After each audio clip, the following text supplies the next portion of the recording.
This is some kind of a situation how we fought on the Golan Heights during the Yom Kippur. The battle for the Golan will ultimately come down to this final confrontation at a hilltop called Little Hermon, and the valley below it that will be known forever after as the Vale of Tears. If the Syrians make it past this point, nothing will stop them from storming across the Galilee, destroying Tiberias, Haifa, and ultimately Tel Aviv. Kahalani's remaining tanks have all taken Syrian hits. Many have lost commanders or whole crews. Command discipline is low. Morale is failing. Defeat is in the air. Kahalani gives an order to his tank commanders to move forward. No one moves. He tries cajoling them, even starting forward himself. No other tank follows. Kahalani had faced death in 1967 and survived, just as David had once faced down a bear and a lion that attacked his sheep. Both young men refused to bow to fear. David stepped up to face Goliath. Kahalani ordered his tank to move forward. David had declared, "I come not with sword and shield, but in the name of the God of Israel." He carried only 5 stones into battle with his giant. Kahalani moves forward with only 7 tanks to face the massive Syrian armada. Kahalani's crippled tanks storm the hill before them, looking down at the once green valley, now blackened with the smoldering remains of hundreds of burning Syrian and Israeli tanks from 3 days of fierce fighting. Moving among them, hundreds of Syrian tanks continue their relentless advance. Kahalani orders his tanks to begin a barrage of gunfire on the advancing armada below, not expecting to stop them, but at least hoping to slow their advance long enough for reinforcements to arrive. Reinforcements don't come, but suddenly, to his amazement and without explanation, the Syrians seem struck with fear. The enemy armada begins retreating. Syrian soldiers begin running from the battlefield in all directions.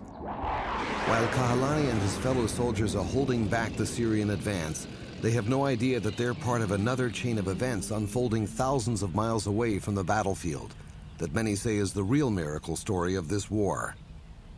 U.S. Secretary of State Henry Kissinger, in turning down Golda Meir's request for arms to defend her country, is reported to have said, "Let the Israelis bleed a little." Golda Meir is desperate. Without help, Israel will not survive many more days of the pounding assault from all sides, despite all the Kahalanis and those like him who are bravely defending their homeland and sacrificing their lives on all the front lines. And so she picks up the phone and calls the private line of U.S. President Richard Nixon. It is 3 o'clock in the morning. Television film producer and documentarian Bill McKay's investigation of the American role in the Yom Kippur War describes what happened when President Nixon took Golda Meir's call in the middle of the night. Mr. President, if you don't help us, the Jewish people will never survive. He said something interesting, if not strange. He said, "You know, I could almost hear my mother's voice. She would tell me stories and read to me from the Old Testament, the heroes of the Bible."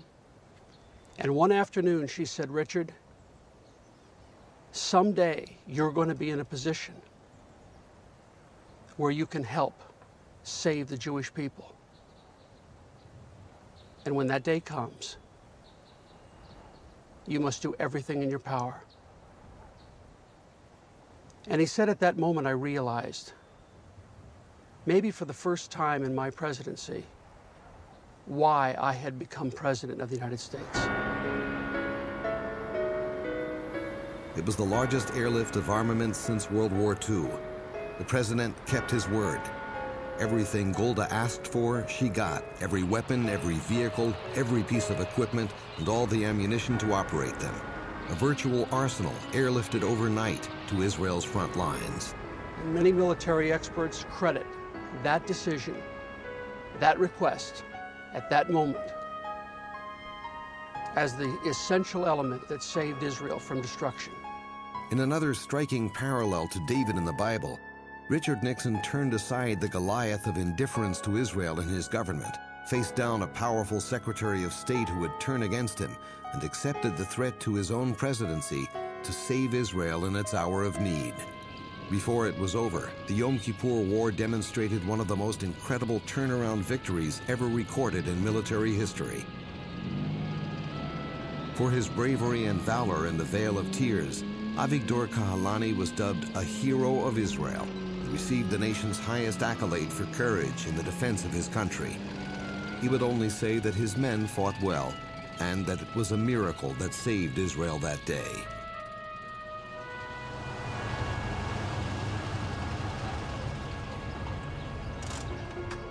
The King David Hotel has played host to kings and queens, prime ministers and presidents, the world's powerful and famous. I'm here to meet a remarkable woman. Shula Cohen looks like she could be Whistler's mother or anybody's grandmother. Hi. It's an honor to meet you. But behind her quiet dignity is a woman of incredible courage and one of Israel's most famous spies. She claims her story is a miracle. Well, tell me, how did you become a spy in the first place? Well, I was born in Argentina. Is that where you met your husband? That was a whole different story. I was 17. It was Passover. أهلا بك في بيتي. Holiday was coming to an end. هؤلاء أولادي. That afternoon, this man, Joseph, came with his uncle and his sister. My father was very clever. He had all my sisters and my brothers and me come and sit and meet these people. في شولة.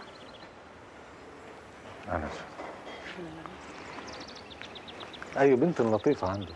We had nothing in common with them. Joseph was 37 or something. The next day, my father says to me, Joseph would like to go to the YMCA. Go take him there. Well, I didn't think anything of that.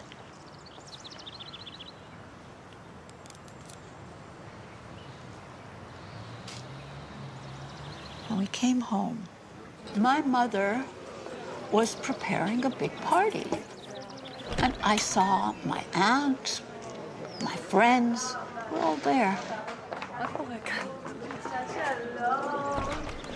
בסדר, ברוך הבא, שלום. אוי, שולה. מה קורה לאנשים האלה? מזל טוב, ברכותיי, יקירתי. על מה מזל טוב? לא, זה בסדר. שולה. מזל טוב. מזל טוב. איזה מזל טוב? על מה? מזל טוב. על האירוסין שלה. את הראשונה, את מבינה? מזל טוב, מתוקה. מי היה מאמין שלה? I couldn't believe my ears. אמא? אמא? או, שולה, הנה את. צריך להלביש אותך לכבוד האירוע. אני לא מבינה מה קורה. מה כל הדיבורים האלה על אירוסין? יקרה שלי, אביך עומד להכריז הערב על אירוסייך. אני עומד להינשא, מי זה? תראי, את מתחתנת עם איש טוב. אבל זה כל מה שאביך מוכן שאני אגיד לך עכשיו. תלבשי את השמלה לפניי. אמא. איך הוא יכל? איך הוא יכל?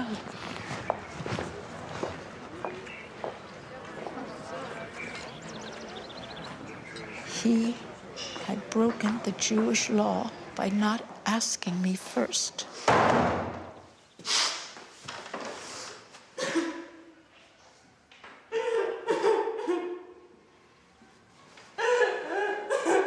I don't think I ever cried that way in my whole life. I was married in Beirut. My husband paid for everything, even my dowry. His family was very wealthy. We lived across the street from a Jewish school. There was a custom in Lebanon that once a year, every school or club should make a party to celebrate the end of the term. But in Lebanon, if you had that size of a gathering, you had to go to the prime minister for a permit.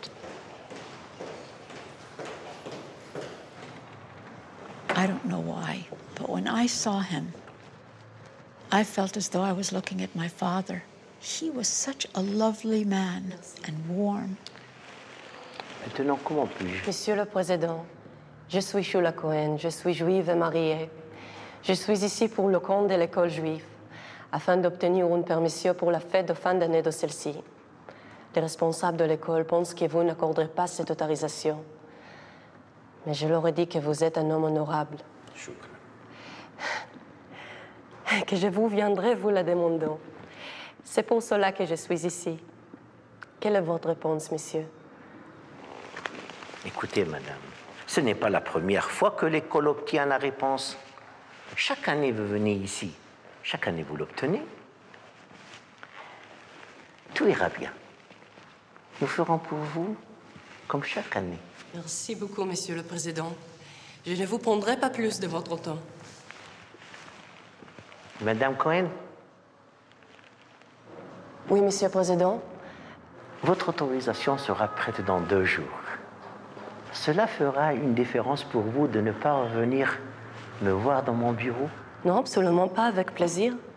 Et donc, vous viendrez me voir chez moi? Disons 2 heures? Oui, pourquoi pas. Merci. Eh, pourquoi pas? In the car going home, I told myself, why did you tell him you're going to his house? I don't know if he's married, not married, what kind of a man he is. When I went back to get the papers, the Prime Minister wanted me to meet his family. Shula, ahlan bik fi bayti. We took tea and I met his wife and his daughters. His youngest was maybe 2 years older than me. We became best friends. The Prime Minister once said to me, once I had 3 daughters. Now I have 4, and my table is complete. I came to know all the leaders in Lebanon and Syria, too, and they all knew me. But you hadn't started spying yet, had you? That started in 1947. Israel wasn't yet born, and already there was talk about a war if they declared a state.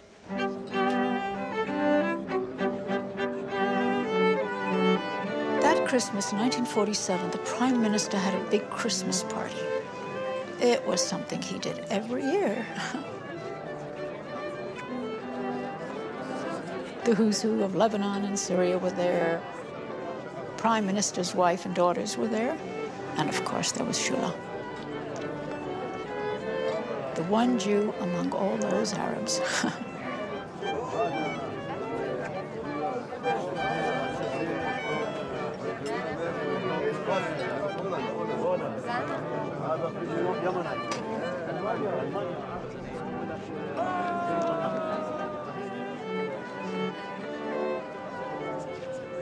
During the party, I overheard voices talking about attacking Israel.